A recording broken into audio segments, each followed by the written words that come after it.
பணமஞ்சரை இருக்க பாவையரை சும்மா பணமஞ்சரை இருக்க பாவையரை சும்மா உணர்கின்றீர் என்று புகழ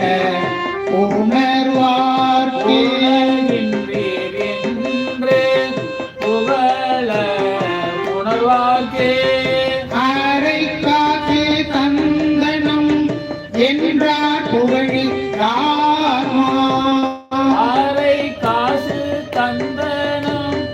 என்றார் புகழிலாமா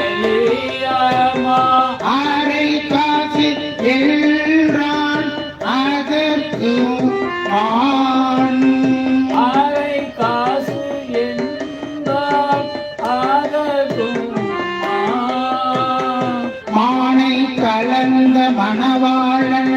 காளி வரதம் செங்கல்